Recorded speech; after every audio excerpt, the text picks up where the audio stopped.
안녕하세요. 책 데이트 시간입니다. 이번에 소개해드릴 책은 탁월함의 발견이라는 책입니다. 김민기 지음 프레너미에서 나온 책입니다. 이 책은 분명한 확신을 가지고 자기만의 세계를 구축해 멋진 인생을 살고 싶은 분들에게 도움을 주는 책입니다. 인간관계의 연비. 나 스카이다이빙 배우기로 했어. 매년 그거 하다가 죽는 사람 있다던데 그 위험한 걸 왜 해? 이렇게 나오면 안전하다는 것을 증명해야 합니다. 하지만 그걸 증명할 방법은 없습니다. 사망사고가 일어날 확률이 지극히 낮다는 데이터를 보여줘도 소용없습니다. 그게 너가 되지 말라는 법이 어디 있어? 주말에 스카이다이빙 하러 가. 와, 재미있겠다. 어떻게 그걸 하게 됐어? 이러면 할 이야기가 많습니다. 이야기가 앞으로 나아갑니다. 그 이야기를 하면서 스카이다이빙에 대한 자신의 기대도 높아집니다. 그러면서 그 세계가 커집니다. 같은 차량을 같은 사람이 운전해도 어떤 길을 가느냐에 따라 연비가 달라집니다. 비포장이냐 고속도로냐에 따라 속도도 달라집니다.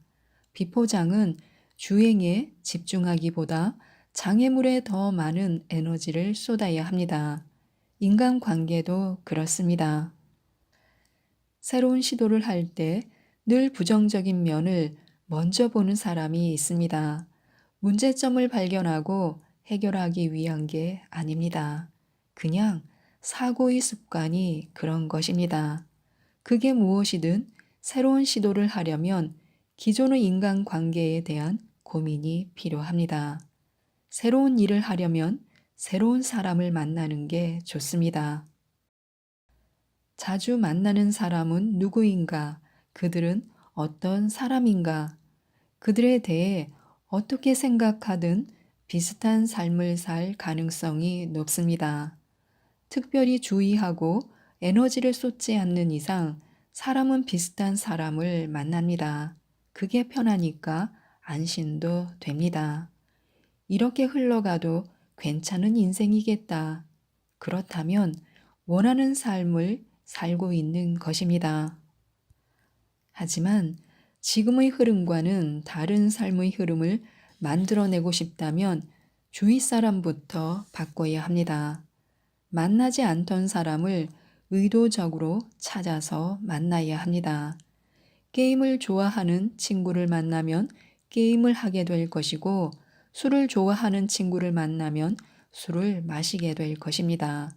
도전을 좋아하는 사람을 만나면 도전을 하게 될 것이고, 자기 세계를 만들어가고 있는 친구를 만나면 자기 세계에 대한 욕망이 생길 것입니다.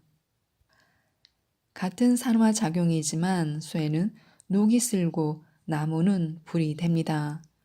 원소 단위로 가면 수소를 만나 물이 됩니다. 불을 만들어내고 싶다면 나무를 찾아서 만나야 합니다. 물을 만들어내고 싶으면 수소를 찾아서 만나야 합니다. 지금 불이 아니고 물이 아니라면 주변에 나무, 수소가 없는 것입니다. 첫눈에 그를 알아볼 수는 없습니다. 여러 사람을 만나봐야 합니다. 만나면 돈 이야기만 하는 사람, 만나면 직장 상사 험담만 하는 사람에게 나만의 세계를 만들어 보려고 해. 그걸 찾고 있어 라고 할 때의 반응은 뻔합니다. 왜 그래? 무슨 엉뚱한 소리야? 사람을 차별해서는 안 됩니다. 하지만 구별은 해야 합니다. 나의 시간은 제한되어 있습니다. 그러므로 아무나 만나고 아무 이야기나 들어서는 안 됩니다. 지금 내 마음에 이런 새싹이 돋아나고 있어요 하면 밟아버리는 사람이 있습니다. 구별해야 합니다. 그 싹이 어떤 나무로 성장할지 질문해주고 격려해주는 사람이 있습니다. 그가 있는 곳으로 찾아가야 합니다. 좀 냉정하게 말하면 새로운 도전을 할 때는 기존의 관계는 당분간 멀리 하는 게 좋습니다. 인간관계에는 관성이 작용하기 때문입니다. 내가 알던 너로 돌아오라 라는 압력이 작용합니다. 새로운 관성을 만들어낼 새로운 사람이 필요합니다. 새로운 관성이 충분히 만들어지면 과거의 관계도 그에 맞게 수정됩니다. 나만의 공간. 생각이 진행되지 않고 빙빙 돌 때, 뭔가 다른 생각이 필요할 때는 호텔, 커피숍으로 갑니다. 집에 서재가 있습니다. 3분 거리에 스타벅스가 있습니다. 호텔은 커피값도 비쌉니다. 그래도 돈과 시간을 더 써서 가는 것은 다른 공간이 유발하는 다른 생각 때문입니다. 가까운 커피숍에 가는 것보다 시간과 돈을 더 썼지만 분명히 그 값어치를 합니다. 다른 생각을 원할 때 가장 쉽게 해볼 수 있는 시도가 다른 공간으로 가는 것입니다. 내 세계를 찾을 때도 새로운 공간이 필요합니다. 사람은 관계 속에 삽니다. 이 관계는 인간 관계만을 의미하지 않습니다. 우리는 공간과도 관계를 맺고 있습니다. 익숙한 공간이라는 것은 그 공간과의 관계가 익숙하다는 뜻입니다. 익숙한 공간에서는 익숙한 생각이 떠오릅니다. 새로운 공간을 찾는 이유는 아직은 낯선 내 세계를 감지하기 위해서입니다. 나를 만나기 위해서입니다. 아직은 어떤 나무를 키울지 알지 못합니다. 내 안에 어떤 나무의 씨앗이 있는지도 알지 못합니다. 아직은 작은 무언, 미세한 진동 같은 것을 느끼기 위해서입니다. 그걸 알아야 집중적이고 폭발적인 에너지 투입이 가능합니다. 영감을 주는 공간은 한 번에 찾아지지 않습니다. 호텔 커피숍일 수도, 거리 혹은 골목일 수도 있습니다. 공원이 되기도 할 것입니다. 아니면 독서실일 수도 있습니다. 비용과 시간을 투자해야 합니다. 그 공간에서 어떤 행동을 할 것인가, 책을 읽어도 좋습니다. 저자의 말에 반응하는 나의 생각과 느낌을 감지할 수 있습니다.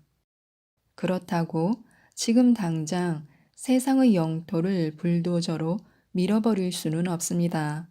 당장 사표를 던지거나 당장 자퇴를 하는 것은 섣부르고 무책임한 결정입니다.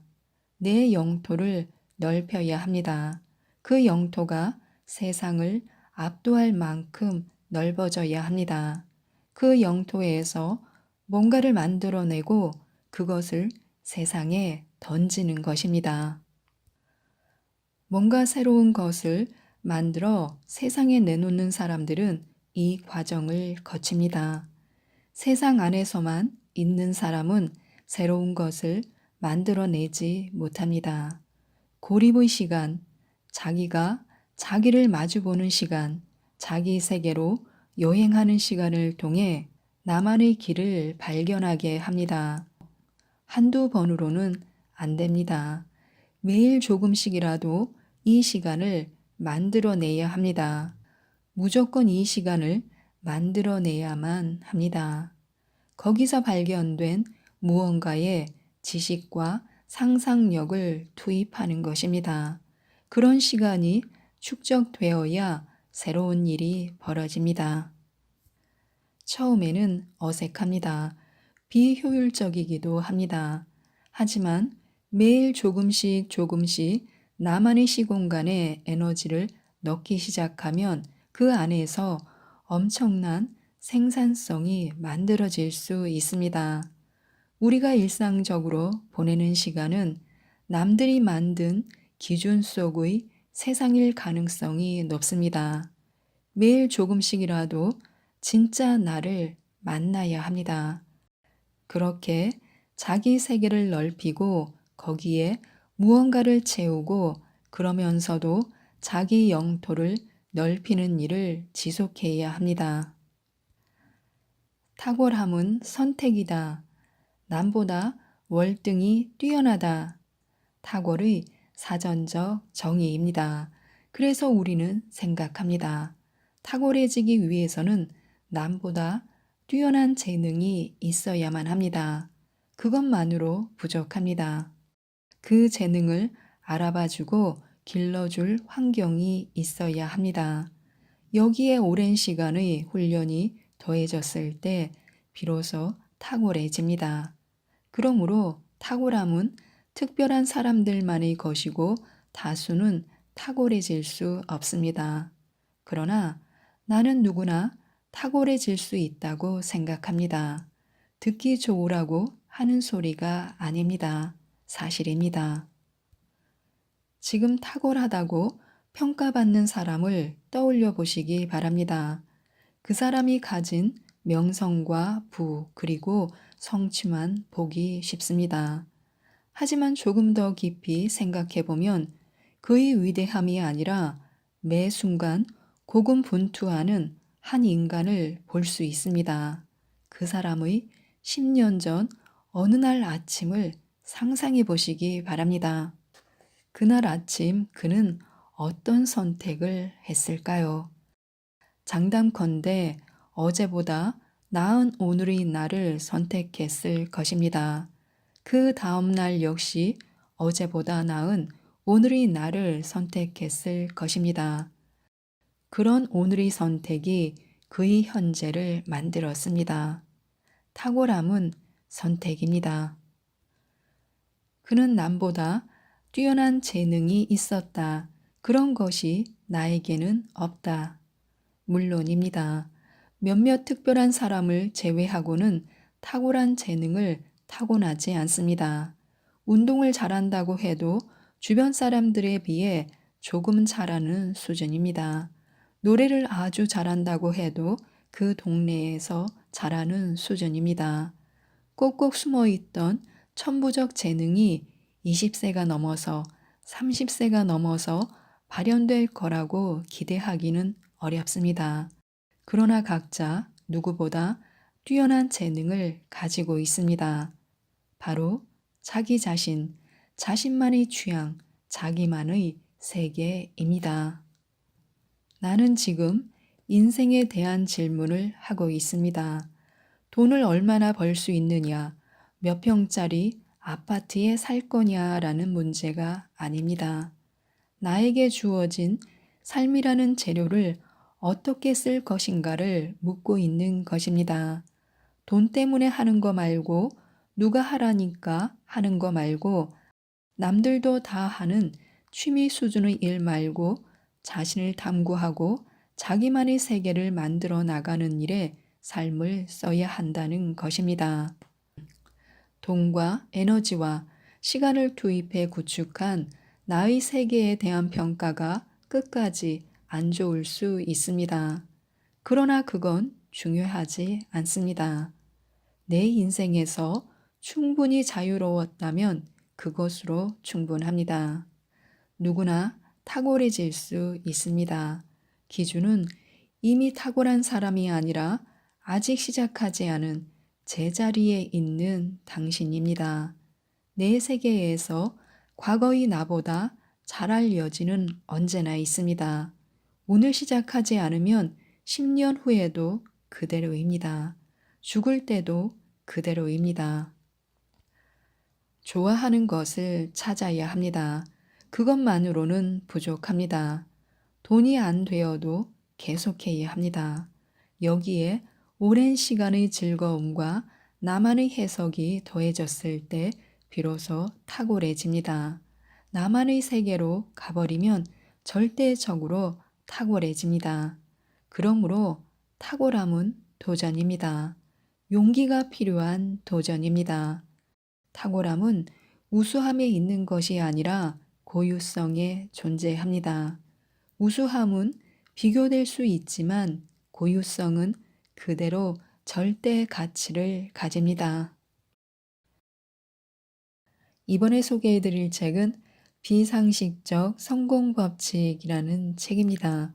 간다 마사노리 지음, 서승범 옮김, 생각지도에서 나온 책입니다. 이 책은 보의 추월 차선에 올라탈 수 있는 성공 법칙을 저자의 경험과 통찰을 담아 8가지 습관을 통해 알려주는 책입니다. 제1습관, 하기 싫은 일을 찾아낸다. 제2습관, 자신에게 최면을 건다. 제3습관, 내가 바라는 직함을 만든다. 제4습관, 목표 달성에 필요한 정보를 수집한다. 제5습관, 고자세로 영업한다. 제6습관, 돈을 몹시 사랑한다. 제7습관, 결단을 내리는 사고 과정을 배운다. 제8습관, 성공에는 빛과 그림자가 있음을 기억한다. 성공한 사람과 어울려야 성공합니다. 미국의 한 연구기관에서 무엇이 당신을 성공으로 이끌어 주었는가라며 성공 요인에 대해 조사했습니다. 그 결과 다른 어떤 요인보다 어떤 사람과 친분이 있는가가 가장 영향력 있는 요인이었다고 합니다. 한마디로 실패한 사람들과 어울리면 성공할 수 없다. 부자가 되고 싶다면 부자와 어울리는 것이 중요하다라는 이야기입니다. 이 법칙은 뇌의 관점에서 판단해도 설명이 됩니다. 뇌는 익숙한 정보에 가장 먼저 끌립니다. 그래서 누군가가 불황이야 라고 진지한 얼굴로 이야기하는 모임에 참석하다 보면 회사에서도 부정적인 면만 보게 됩니다. 뇌가 무의식적으로 우리 회사에는 불황이 없을까 하고 불황을 증명하려고 하기 때문입니다. 반대로 나는 2주 만에 1,000만 원을 벌었습니다. DM을 발송해서 1억 원의 매출을 올렸습니다. 라고 말하는 이들의 모임에 속해 있으면 그런 일들이 당연하게 느껴집니다. 저 친구가 할 수 있는 일을 나라고 못할 리 없다라면서 자신의 가능성을 믿기 시작합니다. 그러면 자신의 뇌에 어떻게 하면 단기간에 돈을 벌 수 있을까 하고 질문하게 되고 그때까지는 보이지 않던 돈을 벌 수 있는 기회가 세상에 널렸다는 사실을 알아차리게 됩니다. 평소 입버릇처럼 하던 말이 그대로 현실이 되는 것입니다. 성공하기 위한 지름길은 쉽습니다. 지금 속해 있는 부정적인 대화를 하는 그룹과 거리를 두면 됩니다. 부정적인 말버릇을 가진 사람과의 교류는 치명적입니다. 얼굴을 찡그리고 못하겠다, 어렵다, 모르겠다 라고 하는 사람은 적극적으로 멀리 하는 것이 좋습니다. 단순히 인간관계를 소중히 하면 성공한다라는 상식은 잘못된 것입니다. 정답은 훌륭한 사람과의 인간관계를 소중히 하면 성공한다라는 것입니다. 성공하려면 돈을 사랑해야 합니다. 우선 돈의 습성을 알고 있는지 살펴보시기 바랍니다. 세상에 도움되는 일을 하다 보면 돈은 나중에 따라오게 된다. 설레는 일을 하다 보면 성공한다. 한 번쯤은 들어본 말일 것입니다. 그러나 현실로 눈을 돌려 주위를 살펴보고 객관적으로 생각해 봐야 합니다. 세상에 도움이 되려고 열심히 노력하는 사람들은 얼마든지 많습니다. 하지만 대부분의 경우 늘 돈에 쪼들립니다. 돈은 나중에 따라오겠지 하고 믿다가 정신 차렸을 때는 나이가 들어버린 후입니다. 세상에 도움되는 일을 하다 보면 돈은 나중에 따라온다라는 표효를 외치면서 정작 해야 할 일은 게으름 피우는 사람들이 많습니다. 젊은 사장들 모임에 가보면 본업에서는 돈을 벌지 못하면서 술집에 모여서 귀중한 시간을 낭비하며 캄보디아의 나무 심는 일에 관해 이야기하는 사람들이 있습니다. 이들은 돈을 벌지 못하는 현실을 외면하기 위해 서로가 서로에게 최면을 겁니다. 돈은 나중에 따라온다. 돈은 나중에 따라온다 하면서 말입니다. 설레는 일을 하다 보면 성공한다라는 말은 그 죄가 더 무겁습니다. 이 말을 곧이곧대로 믿고 회사가 설레지 않으면 그만두면 된다라고 단순하게 해석하는 사람이 있습니다. 그리고 정말로 회사를 그만두는 바람에 생계도 유지하지 못합니다. 설렌다라는 말이 현실 도피에 쓰는 편리한 표현으로 악용되면 안 됩니다. 세상에 도움되는 일, 설레는 일 등의 말들은 성공한 사람이 자신을 일깨우는 말로서는 매우 의미가 있습니다. 쉽게 말해 대충 이런 뜻입니다. 지금까지 나는 명성과 부를 얻고 싶어 하는 애고를 원동력으로 삼아 노력해 왔다. 그러나 이것만으로는 안 된다. 돈을 좀 더 벌어서 다른 사람들을 위해 전력을 다하고 나도 즐거운 일을 하자. 자기 자신에게 하는 이런 조언을 다른 사람에게도 하는 것입니다. 그러나 보통 사람들은 이 말을 단순 해석해 사고 정지라는 폐해를 초래하고 있습니다. 보통 사람이 돈을 벌고 싶다면 다른 사람에게 도움되는 일, 좋아하는 일, 설레는 일도 중요하지만 그 전에 돈에 대한 원리 원칙을 공부할 필요가 있습니다. 돈의 습성을 모르면 아무리 세상에 도움되는 일, 설레고 좋아하는 일을 한다고 해도 돈이 따르지 않기 때문입니다. 돈 버는 일에서 도망치지 말아야 합니다. 부자와 이야기해보면 그가 돈에 대한 철학을 가지고 있다는 것을 알게 됩니다. 지폐면을 같은 방향으로 하여 가지런히 모으면 돈이 불어난다. 호주머니 속에 동전을 짤랑짤랑 넣어두면 돈이 돈을 부른다. 예금 통장에 모으고 싶은 금액을 적어두고 매일 바라보면 실현된다. 어이없다고 생각할지도 모릅니다. 하지만 부자들은 이런 말들을 진지하게 합니다. 이런 말들에는 돈에 대한 부자들의 생각이 그대로 드러납니다.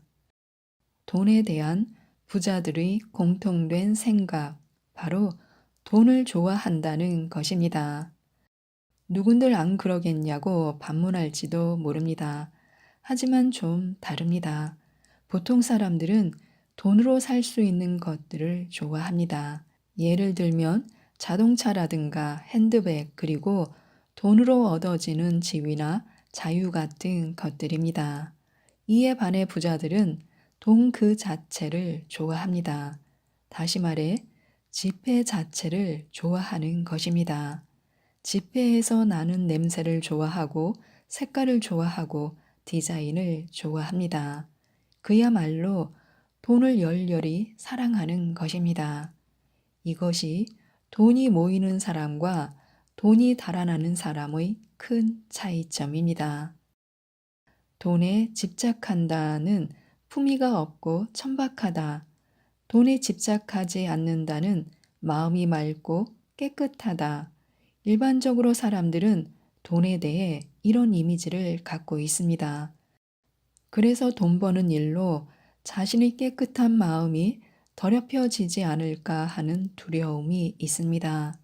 돈벌이만 생각하는 것은 천하다는 일종의 돈에 대한 죄악감을 갖고 있습니다.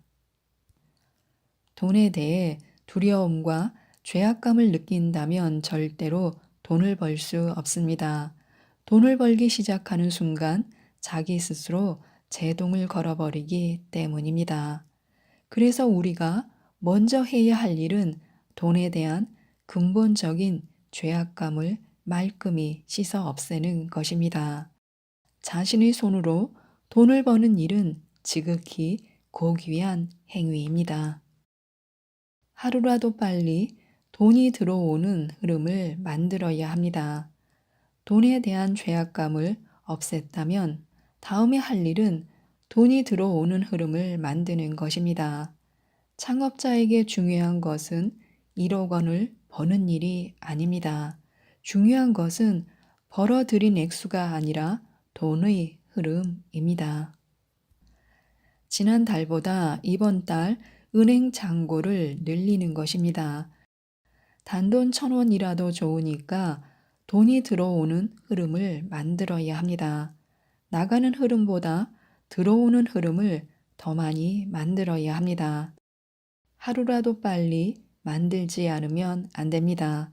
이토록 돈의 흐름을 중요시하는 이유는 돈이 나가는 흐름을 만들어 버리면 그것이 습관이 되어 결국에는 그 흐름을 바꾸기 어렵기 때문입니다. 돈의 흐름을 바꾸는 일은 강의 흐름을 바꾸는 일만큼이나 어렵습니다. 돈이 조금 들어오면 사치를 합니다. 그것이 습관이 되면 돈이 나가는 흐름을 만드는 것이기 때문에 걷잡을 수 없이 돈이 빠져나가게 됩니다. 반대로 돈이 들어오는 흐름을 만들어 두면 어느 시점부터 갑자기 돈이 모이게 됩니다. 처음에는 찔끔찔끔 들어오던 돈이 어느새 굵직한 흐름이 되어 들어옵니다. 마치 졸졸 흐르던 샘물이 시냇물이 되고 그 물줄기가 커져서 홍수가 되어 들이치는 느낌입니다. 그래서 창업가가 할 일은 졸졸 들어오는 물의 흐름을 소중히 하는 것입니다. 돈은 사람을 가리지 않습니다. 능력이나 인격의 좋고 나쁨에 따라 돈이 모이는 것도 아닙니다. 단지 돈이 돈을 부를 뿐입니다. 억만장자라는 이유만으로 신뢰받는 사람이 있는데 이는 매우 위험합니다. 돈이 많은 것과 인격은 전혀 일치하지 않기 때문입니다. 또한 현재 돈을 가지고 있는 것과 계속 돈을 가질 수 있느냐 하는 것도 별개의 문제입니다. 저 사람은 좋은 사람, 저 사람은 나쁜 사람이라고 돈으로 사람을 판단할 수는 없습니다. 돈은 돈이 있는 곳으로 모입니다. 이것이 돈의 습성입니다. 은행 입장에서도 돈은 돈일 뿐입니다. 통장에 이것은 좋은 돈, 이것은 나쁜 돈으로 기재되지 않습니다. 좋은 돈, 나쁜 돈에 따른 금리 우대도 없습니다. 이것이 냉혹한 현실입니다.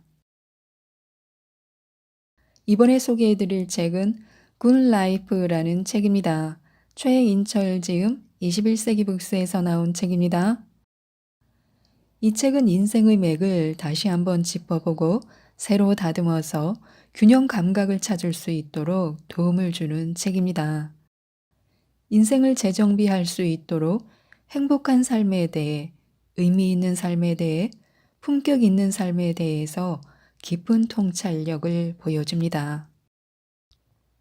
행복은 복된 좋은 운수라는 뜻으로 우연히 찾아오는 복을 의미하고 있습니다.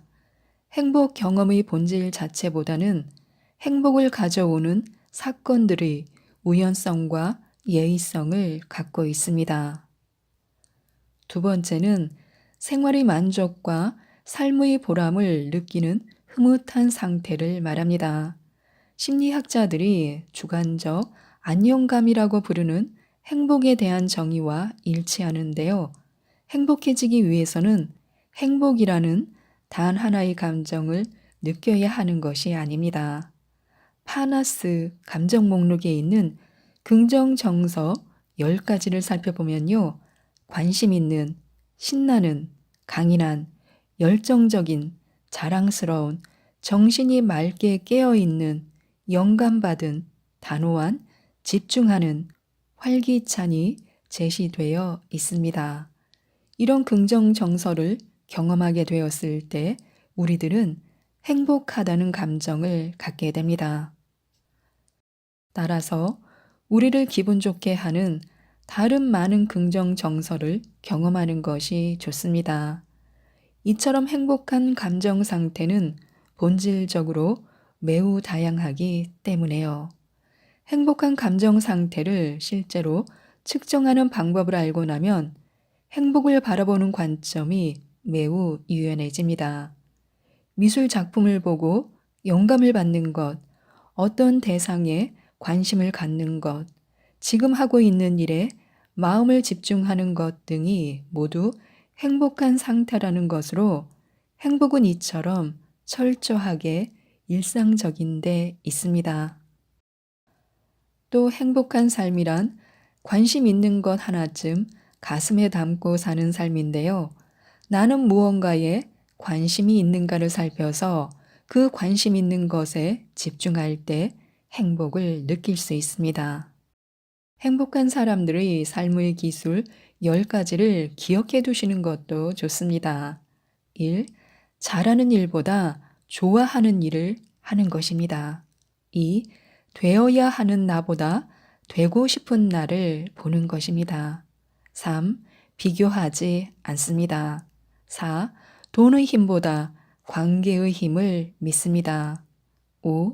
소유보다 경험을 사며 6. 돈으로 이야기거리를 삽니다. 7. 돈으로 시간을 사기도 합니다. 8. 걷고 명상하고 여행합니다. 9. 소소한 즐거움을 자주 발견합니다. 10. 비움으로 채웁니다. 이처럼 행복을 경험할 수 있도록 일상을 다르게 배치하고 항상 새로움을 찾는 기술을 터득하는 게 필요합니다. 이번에는 의미 있는 삶에 대해서 알아보겠습니다. 굿 라이프는 의미가 가득한 삶으로 의미는 우리 삶에 질서를 부여하고 자신의 정체성을 분명히 해줍니다. 의미는 고통을 이겨내게 하는 힘을 갖고 있습니다. 삶에 대한 목적의식이나 소명과 자기 희생과 같은 큰 의미뿐만이 아니라 일상에서 발견하는 작은 의미도 소중하다는 것을 인식해야 합니다. 그리고 의미적 행복 측정을 위한 다음 질문에 속으로 한번 대답해 보시기 바랍니다. 1. 지난 일주일 동안 얼마나 자주 당신의 삶이 의미가 있다고 느꼈는가? 2. 지난 일주일 동안 얼마나 자주 당신 삶의 경험들이 당신을 성장시키고 더 나은 사람으로 만들었다고 느꼈는가? 3. 지난 일주일 동안 얼마나 자주 타인과 공동체를 위한 일을 하였는가? 여기서 중요한 것이 하나 있습니다. 인생 짧아, 뭐 별거 있어? 즐기다 가는 거지 하는 것과 인생은 길어, 사는 동안 열심히 살다가 가는 거야 하는 것에는 차이가 있습니다. 한 연구 보고에 의하면요, 인생이 짧다고 생각하는 사람들은 먹고 마시고 즐기는 쾌락적인 일에 더 많이 시간을 쓰겠다고 답했습니다. 반면에 인생이 길다고 생각하는 사람들은 고전 읽기, 공부하기, 자원봉사 같은 좀 더 의미 있는 일에 시간을 쓰겠다고 답했다고 합니다. 굿 라이프는 의미와 쾌락을 균형 있게 추구하는 삶이기 때문에 어느 한쪽에 너무 치우치기보다는 각자에 맞게 균형을 찾고 유지하는 것이 중요합니다. 다음은 품격 있는 삶에 대해서 알아보겠습니다. 행복한 삶과 의미 있는 삶을 더해 품격 있는 삶이 된다면 인생이 얼마나 빛이 날까요? 물론 품격 있는 삶이 되기 위해서는 어느 정도 노력이 필요합니다. 인내하고 이해하고 배려심도 있어야 하고 지적이어야 하며 여러 가지 합리적인 태도를 갖춰야 합니다. 일례로 내가 늦은 것은 차가 막혔기 때문이고 다른 사람이 늦은 것은 책임감이 없기 때문이라고 생각하지 말아야 합니다. 알고 보면 다 꿍꿍이가 있을 거야 하면서 저희를 의심하거나 냉소적이지도 않아야 합니다. 즉, 품격 있는 삶을 위해서는 다음 10가지를 알아두시면 좋습니다. 1. 자기 중심성을 극복하기 위해 노력하는 삶. 2. 여행의 가치를 아는 삶. 3. 인생의 맞바람과 뒷바람을 모두 아는 삶. 4. 냉소적이지 않은 삶. 5. 질투하지 않는 삶. 6. 한결같이 노력하는 삶. 7. 내 그럴 줄 알았지라는 유혹을 이겨내는 삶. 8. 가정이 아름다운 삶. 9. 죽음을 인식하며 사는 삶. 10. 지나치게 심각하지 않은 삶을 말합니다.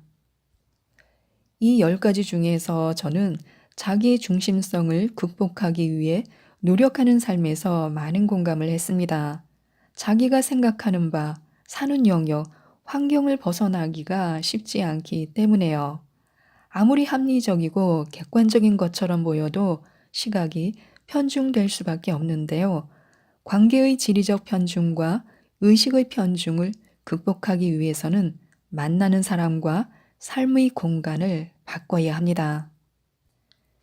현대 경영의 그루이며 사상적 리더인 오마에 게니치는요, 인간을 바꾸는 3가지 방법으로 공간을 바꿀 것, 만나는 사람을 바꿀 것, 시간을 바꿀 것을 제안했습니다.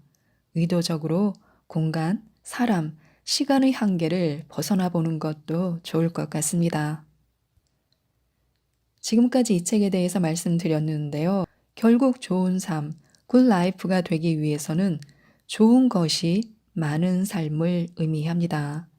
굿 라이프 10계명인 좋은 기분, 좋은 평가, 좋은 의미, 좋은 사람, 좋은 돈, 좋은 일, 좋은 시간, 좋은 건강, 좋은 자기, 좋은 프레임을 가지고 있으면 행복하고 의미가 있으며 삶에 대한 만족도도 올라가서 품격 있는 삶을 이룰 수 있습니다. 이 모든 것들을 균형 있게 갖기 위해서는 스스로를 긍정하고 진심을 가지고 노력하며 밝게 웃으면서 감사한 마음으로 사는 것이 중요합니다.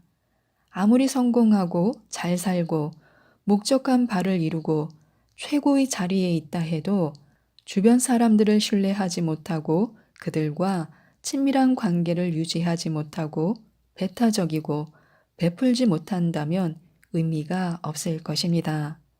행복한 삶과 의미 있는 삶으로 자신만이 건강하고 의미 있고 행복하고 멋진 삶의 균형을 꼭 이루셨으면 좋겠습니다. 이상 책데이트였습니다. 감사합니다.